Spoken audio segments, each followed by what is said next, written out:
তাপমাত্রার তীব্রতায় বৈশ্বিক উষ্ণায়নের সরাসরি প্রভাব দেখছে বাংলাদেশ। এমন বাস্তবতায় জীবাশ্ম জ্বালানির ব্যবহার থেকে নবায়নযোগ্য জ্বালানিতে ফিরতে বাড়ছে জনমত। তবে প্রযুক্তি ও উপকরণের উচ্চ মূল্যে ব্যাহত হচ্ছে গ্রিন এনার্জি উৎপাদন। এসব কারণে নীতিমালা তৈরি করলেও নবায়নযোগ্য জ্বালানিতে পিছিয়ে বাংলাদেশ। বিশেষ রিপোর্টে বাকিটা জানাচ্ছেন মোহাম্মদ নুরুন নবী। ছবি তুলেছেন ইয়াকুব লিটন। ওয়ালটন এসিতে ইনস্টলেশন একদম ফ্রি।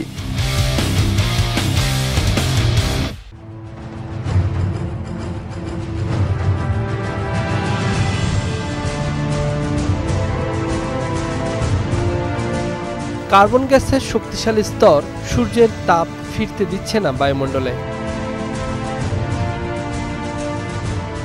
আবার এ ধরনের গ্যাস উৎপাদনের উৎসও কমছে না। দেশে পানি বিদ্যুৎ, সৌর বিদ্যুতের ব্যবহার বহু পুরনো। পারমাণবিক বিদ্যুতেও এগিয়েছে দেশ। কাপ্তাইয়ের পর জলবিদ্যুৎ উৎপাদন প্রকল্প আর আসেনি। সৌর বিদ্যুৎ ততটা সফলতাও দেখাতে পারেনি। একে তো পুরনো প্রযুক্তি, দামেও বেশি, সোলার প্যানেলের জায়গাও বেশি প্রয়োজন হয়।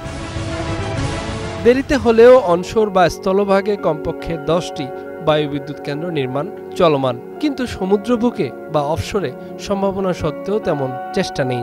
নদী প্রধান দেশ হওয়া সত্ত্বেও নদীর তীরে বায়ুবিদ্যুৎ কেন্দ্র নেই। বলা হচ্ছে কম বায়ুচাপে বাণিজ্যিক উৎপাদন লাভজনক হবে না নদীর তীরে। সে কারণে প্রযুক্তিও সহজলভ্য নয়। আমাদের এই কোস্টাল এরিয়া ছাড়া যদি আমরা একটু বাংলাদেশের ভিতরের দিকে যাই, সেই এনার্জি প্রোডাকশনটা অনেক ক্ষেত্রেই ড্রপ করবে এবং সেটা আসলে কমার্শিয়ালি ভায়াবল হবে না। Bangladesh is a good place and a good economy for renewable investment. Renewable is a global trend. Government are going to cancel 10 coal-fired power plants. এসব কারণে দেশে নবায়নযোগ্য জ্বালানির দাম অন্যান্য দেশের চেয়ে এখনও তুলনামূলক বেশি। সবুজ জ্বালানি উৎপাদনের প্রযুক্তি, অবকাঠামো নির্মাণ এখন পর্যন্ত চীন, নরওয়ে, ডেনমার্কের মতো দেশের উপর নির্ভরশীল। সংশ্লিষ্টদের মত, ব্যবহার বাড়লে প্রযুক্তির দামও কমে আসবে, কমবে উৎপাদনের খরচও। এই মুহূর্তে আমাদের টেকনোলজি কিনে আনা ছাড়া কোনো সেকেন্ড সোর্স নাই, কারণ এগুলোতে হিউজ পরিমাণ র মেটেরিয়াল লাগে, যেই র মেটেরিয়ালের যোগান বাংলাদেশে নেই। Because Bangladesh is very potential market. So many Chinese new enterprises who are interested in Bangladesh want to invest in solar panel area or wind area. কথা হচ্ছিল চীনের এই উদ্যোক্তার সাথে। নবায়নযোগ্য জ্বালানির বিনিয়োগকারীরা এদেশের দিকে মুখিয়ে আছে, শুধু দরকার বাধাগুলো সরিয়ে ফেলা। Not clear about the maybe some incentive policies because it's still new. So not policy is not so clear actually. শুধু প্রযুক্তি ও প্রযুক্তিপণ্য কিনতে ভিনদেশের দিকে না তাকিয়ে এদেশের উপযোগী করে উপকরণ তৈরিতে আরও গবেষণা বাড়ানোর প্রয়োজন বলে মনে করেন সংশ্লিষ্টরা।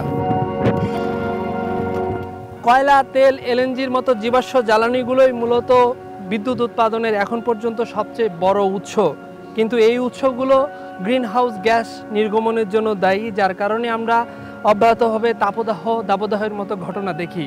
কিন্তু বৈশ্বিক প্রেক্ষাপটে বিদ্যুৎ উৎপাদনও থামিয়ে রাখা যাবে না। সেই বাস্তবতায় সারা বিশ্বের দেশগুলো যখন নবায়নযোগ্য জ্বালানির দিকে ঝুঁকছে, তারা সৌর বিদ্যুৎ এবং বায়ুচালিত বিদ্যুতের দিকে ঝুঁকছে, তখন আমরা কেন পিছিয়ে থাকব? কক্সবাজারের এই বায়ু কল বিদ্যুৎ উৎপাদন করে সেই আশার আলোয় দেখাচ্ছে। মোহাম্মদ নুরুন নবী, 21শে television, Cox's Bazar. Walton air conditioner exchange অফারে স্প্লিট এসিতে 23,000 টাকা পর্যন্ত নিশ্চিত ছাড়।